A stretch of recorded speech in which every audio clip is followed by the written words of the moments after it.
si on veut véritablement regarder le droit, Ouattara ne peut jamais être candidat en Côte d'Ivoire. Donc regardons le sacrifice énorme que le président Gbagbo a fait pour la paix. Pour ne pas que les fusils tirent en Côte d'Ivoire. Pour que les Ivoiriens soient dans la paix.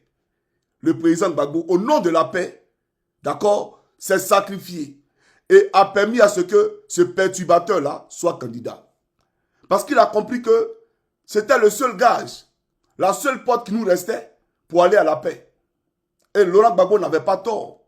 Parce que vous avez vu que dès la prise de fonction de Ouattara, la Côte d'Ivoire qui était divisée en deux n'est plus divisée.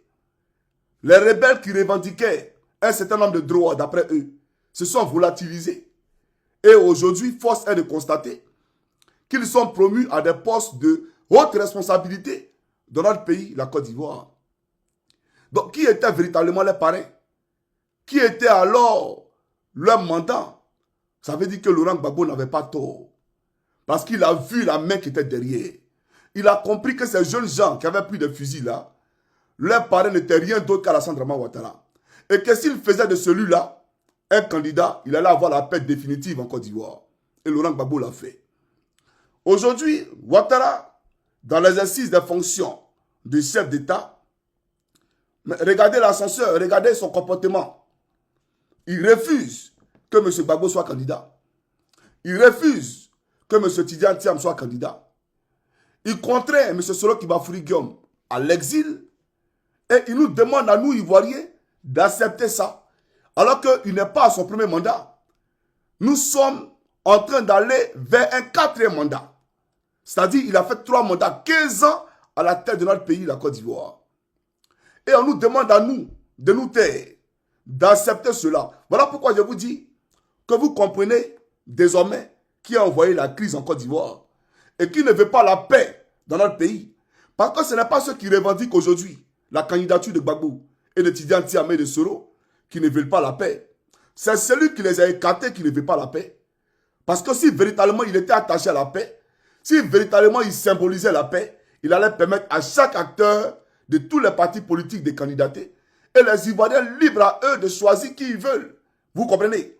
Mais il ne veut pas cela. Et on prend un procureur, on menace les gens.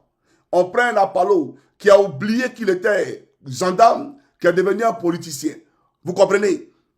Voilà pourquoi je dis aux Ivoiriens, ne vous laissez pas distraire et soyez concentrés. Parce que ce monsieur-là ne nous gouvernera pas. Qu'il monte, qu'il descende. C'est eux-mêmes qu'on dit, hein, pour monter, il faut descendre. Donc demandez à Draman de descendre. Parce qu'il ne nous gouvernera pas. Vous comprenez? Qu'il pleuve ou qu'il neige en Côte d'Ivoire, il ne nous gouvernera pas. J'aimerais que les Ivoiriens le comprennent. Vous comprenez?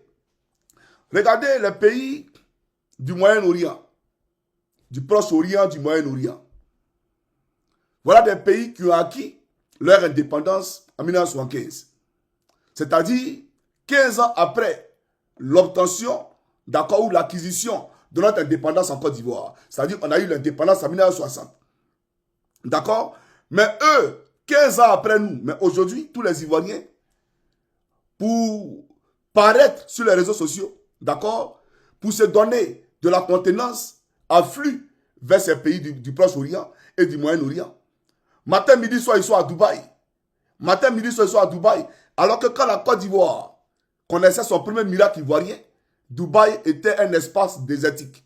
Il n'y avait même pas d'habitation là-bas. Vous comprenez? Mais aujourd'hui, regardez à quel niveau ils sont. Et nous sommes encore à la traîne.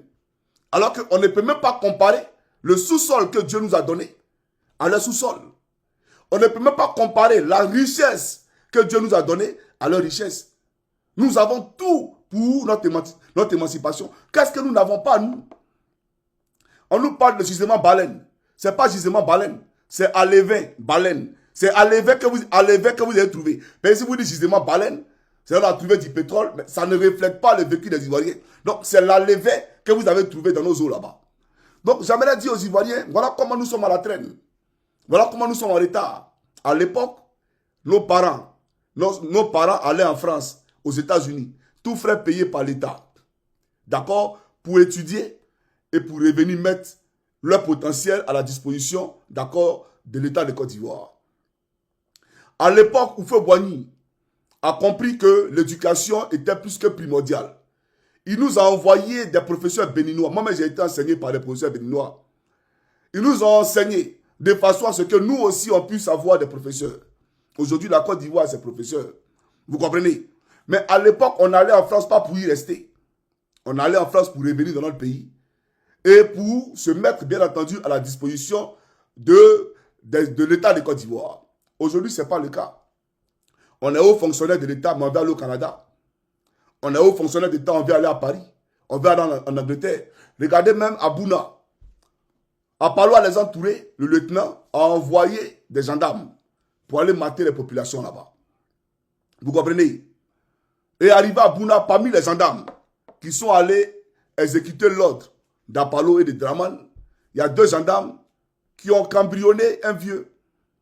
Ils l'ont dépouillé de son argent. Il avait 100 000 francs sur lui. Ils ont arraché 90 000 francs. Des gens qui sont venus superviser d'après eux, maintenir la paix sociale à Bouna pour, bien entendu, que les élections se fassent bien. Mais ils sont allés dépouiller un vieux. Ça veut dire que même les gendarmes ont fait. Ces gendarmes-là sont des nécessités. Parce que je ne vais pas comprendre qu'un gendarme puisse, bien entendu, s'adonner à de tels actes, aller dépouiller un citoyen et prendre 90 000 francs dans son argent. Mais pourquoi la gendarmerie ne communique pas dessus?